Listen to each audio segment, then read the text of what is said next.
Welcome back to M Hood Fishing. This afternoon is super beautiful. It's a wonderful summer afternoon. It is in the high 80s. It was in the high 90s most of the day, but it just, boom, all of a sudden cooled off this afternoon. So we have about an hour and a half, hour and 45 minutes to sunset. Very little time to fish. We might go into dark. We're gonna do a multiple rod, multi-species thing here at this bridge. It's an urban environment that we're in. There's people jogging all over the place. There's people on bikes blasting music. There's copyright strikes being doled out one right after the other. So I gotta be careful. Got lucky there. Let's get into this. We're actually gonna share this spot for a quick moment here. These guys are gonna launch kayaks out of here, but we will be left alone here in a second. So let's get these bank sticks in. I'm gonna try and cover all the bases this afternoon besides gar. We're gonna go for cats, panfish, including cichlids and bass. So we got 2 catfish rods to put out right now. Both of them we're gonna start with night crawler. We might not do night crawler for the whole session on both of them, but for the moment, this is a 2 Kale that I'm putting a whole night crawler on. I might go ahead and double up the night crawler on this. I was able to get 1.5 night crawler on there. So we got us about an ounce of homemade lead here with a bead, swivel, and almost a foot, about a foot of a leader down to that 2 Kale. So everything is 30-pound test. That's including the leader and the main line. First bait is gonna go straight over there towards that corner. See over there where the finger's pointing? Nice. The next rig is just like the first rig, except the hook is smaller. This is a size 2, not an 2. This is a size 2 Kale, a little smaller. We're gonna put less worm on this. I put that second catfish line straight out in front of us. There was a car behind us blasting music. They're over there vacuuming, so I had to give up on waiting and just put that bait out. While we still have some light, let's put a little red wiggler under a float on a size 6 Aberdeen. Do a little float fishing while we still have a little bit of light, and maybe we'll do something with what we catch under that float. Maybe fish with them live for bass or cut bait. How about both? Yeah, you're right. So here we got us a shiny, brand new looking float. The last time I float fished, I had a dirty, dingy one that I found just laying around. This one is more visible and it's weighted, it's small. We're not gonna weight the line though. We're gonna go freestyling here, going for a natural presentation. Like all you've done before, if you look to the right, or strokes with your left, or you can use your paddle like a rudder. So like canoeing, if I want to make a left, I just push forward on the same side, I don't want to turn around. And of course, in Louisiana, these life jackets up to you. Just like that. And then you've got That is a nice size. It's a little too big for what we want to do with live bait. Let's let this first one go. I'm not ready to put a live bait on. Trust me, there's plenty of them here. That's why we came to this spot. Bigger panfish. I'm gonna do something a little different for this live bluegill thing for bass. We're gonna get us out a size 3 finesse worm. Finesse hook. It's a weedless one that I have in my bass box here. Just need one. All right, the kayakers are out of our hair. Let's see if we can get us the right size bait put under a cork for bass. There we go.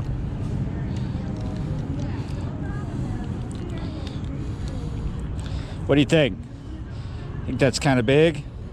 Let's see if we can get an even smaller one.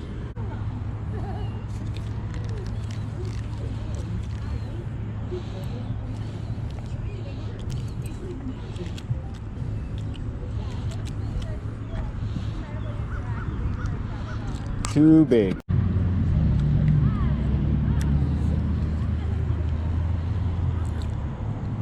There was another one. Perfect. All right, here's our 3 finesse. We're gonna just hook them right up top behind that head plate. Not too deep though, just barely right in there. There we go.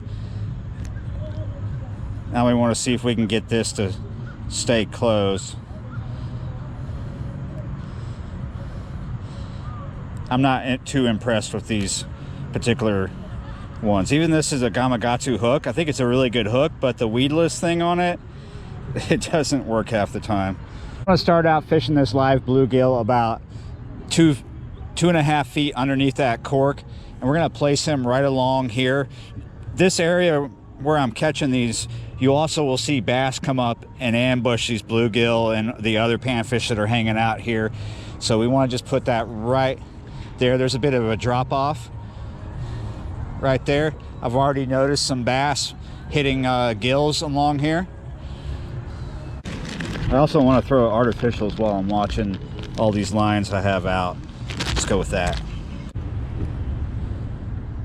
My live bait is just trucking around. He's already over here in the shallow. We might have to change that, but I think I see a bass around him.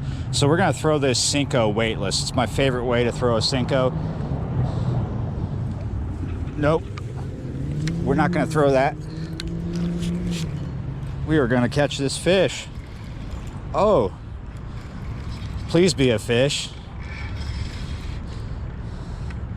Oh yeah, I feel head shakes now and it's fighting.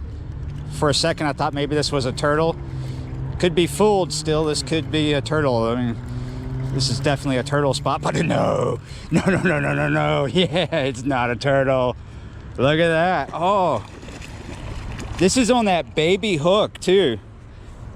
And that's not necessarily a baby channel cat.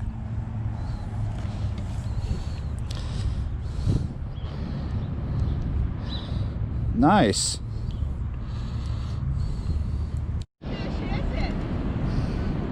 I lost that fish. I wasn't gonna keep that fish anyway. I was about to show him off a little more, and this lady was blabbering at me something about catching a fish, and then it flopped out of my hands. Oh, that's what you were saying. I was the first person you've ever seen catch a fish here. Yeah. What kind of fish is it? It was a channel catfish. Okay. I hope I didn't make you drop it, even putting it back. No, just they're slippery, and I got butterfingers, I guess. I was just, you know, they flop sometimes and they slip right out. One time I live over that way, and this one guy was fishing a few years ago right over there, and he caught a garfish, a 6-foot garfish. Yeah? Gar alligator fish. You know? Yeah, alligator gar. I see the fish jumping, and I see people fishing, but I saw you pull that fish out. It's like, wow, he actually caught a fish. Yeah, I actually catch fish all the time. Well, congratulations.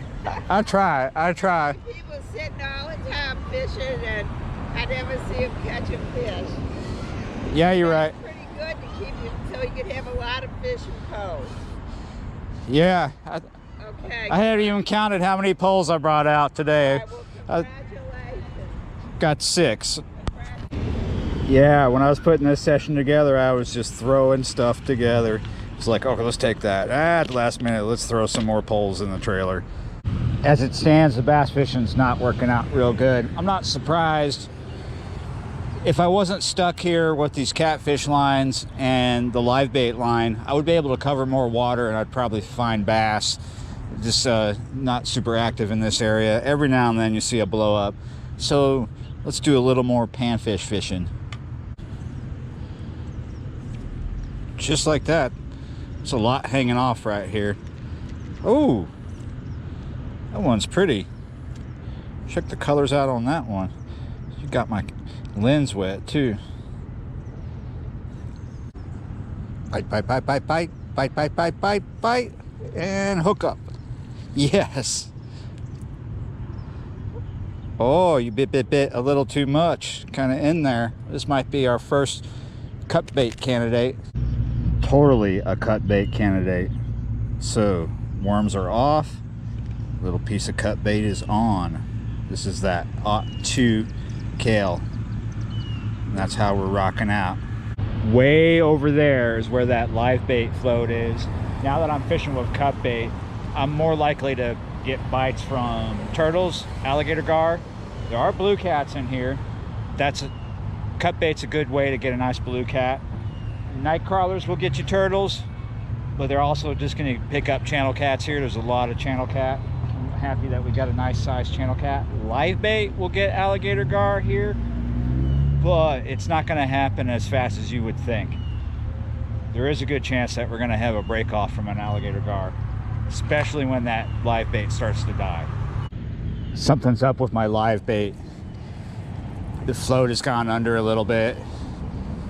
He's either freaking out running from something. I'm not sure if something has him yet. Maybe it's going up and down, up and down. This isn't really vindictive of bass behavior. A bass would grab that and run. Who knows what's around that live bait? Could be a gar. Gar has him and is chewing on him. Oh.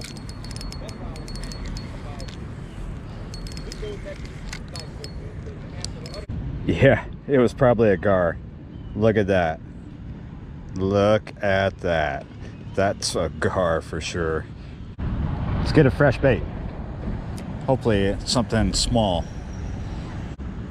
Will he mess up your fishing if I let him drink the water? No, go ahead. Really? Yeah. Okay. Well, he's not very quiet. Hold on, Dad. No, you're all right.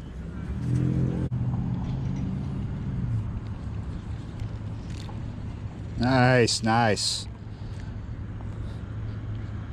Nice, but too big. Yes, yes, yes. Ho ho. That is a nice looking gill. Too big for what I'm looking for, but really, really happy to catch that. That was awesome. Give you a good reference on how big he is. I've seen gill get a lot bigger than this, but for this area, that is a nice size one for this water. Time to switch back to the Cinco.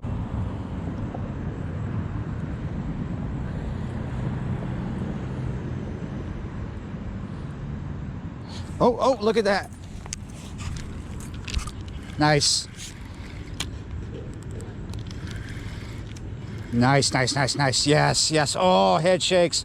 Nice little, ooh, nice little fight. Please be a fish, though. I mean, I do feel head shakes, and he's pulling pretty good. The reason why I'm like, please be a fish, is because I've been doing this before many times over many years and produced turtles. Oh, this is nice. We're gonna have to flip this into the boat here. I know I'm not in a boat, but I forgot to bring my fish grips.